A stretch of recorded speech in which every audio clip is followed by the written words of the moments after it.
Olá! Hoje falaremos sobre um filósofo que revolucionou a história da filosofia. Um filósofo que muito contribuiu para os estudos da filosofia analítica e da linguística do século XX. Apresento a vocês John Langshaw Austin. Austin nasceu em Lancaster em 26 de março de 1911 e morreu em fevereiro de 1960.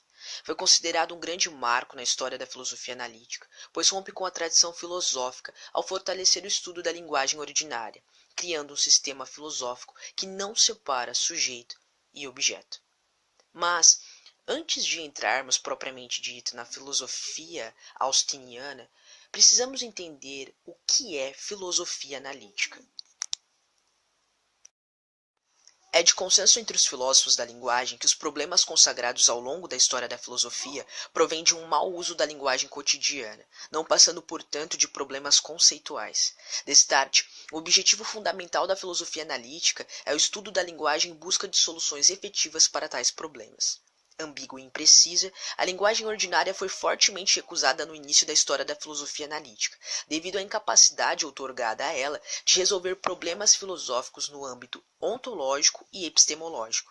Assim, buscando exatidão e precisão, a tradição de filósofos analíticos recorreu às linguagens artificiais, formadas a partir de sistemas lógicos para a dissolução dos tradicionais problemas filosóficos.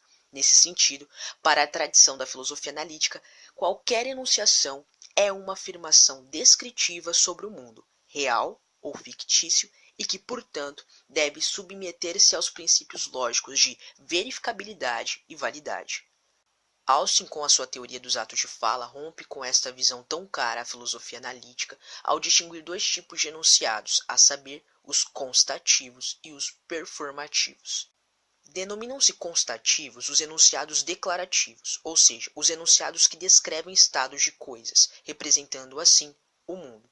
Tais enunciados, sendo considerados pelos filósofos afirmações, estão subordinados ao princípio de validade, sendo verdadeiros quando correspondem de fato à realidade objetiva e efetiva do mundo, ou falsos, se assim não corresponderem, como podemos ver no exemplo ao lado. O livro é azul.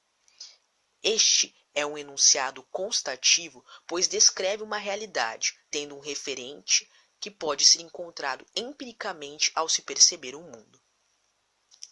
Contudo, Austin percebe que nem todos os enunciados representam o mundo, existindo aqueles que correspondem à execução de uma ação. A estes o filósofo denomina performativos. Destarte, os enunciados performativos, não correspondendo à descrição de estados de coisas, não podem ser verdadeiros, tampouco falsos. Assim, os performativos são enunciados pelos quais os falantes realizam determinadas ações, de modo que as ações são realizadas em simultâneo com o proferir do enunciado. Daí segue-se a máxima austiniana: dizer é fazer.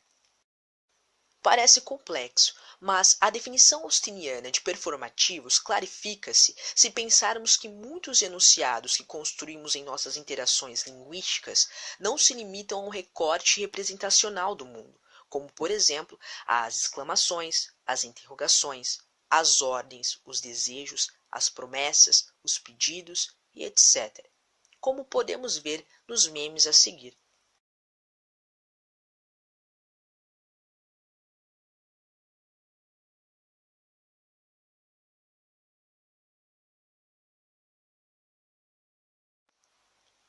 A parte disto, segundo Austin, nas enunciações performativas, os verbos possuem a propriedade de realizar ações. No entanto, os verbos performativos são dados na primeira pessoa do singular no tempo presente da voz ativa. Caso contrário, o enunciado passa a ser um enunciado comum, como podemos aferir a partir dos exemplos de enunciados performativos a seguir. Eu prometo que te pagarei amanhã. Eu declaro a reunião encerrada. Eu desejo um bolo de chocolate. Contudo, são necessárias ainda várias condições circunstanciais da enunciação para que a ação pressuposta em um performativo em uso seja efetivada. Somente sob tais condições se diz do performativo em uso que este é feliz ou infeliz. Logo, no enunciado acima, eu prometo que te pagarei amanhã, para que o mesmo tenha sucesso, é preciso atender a algumas condições de felicidade, como, por exemplo, O falante precisa ter e estar em condições de realizar a promessa, sinceridade por parte do falante e até mesmo o interlocutor, como parte integrante da enunciação, precisa aceitar a promessa. Teoria dos atos de fala.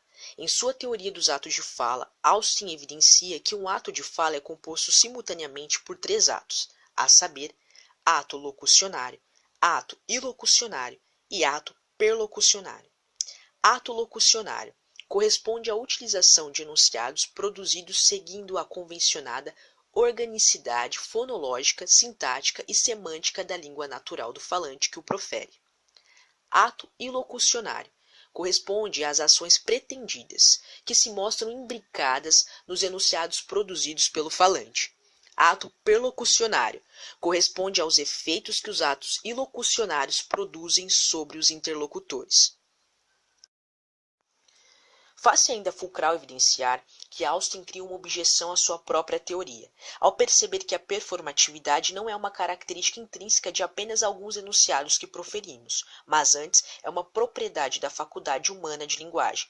Ao fazê-lo, Austin nos mostra que todo enunciado é performativo, muito embora a performatividade seja mais explícita em uns do que em outros.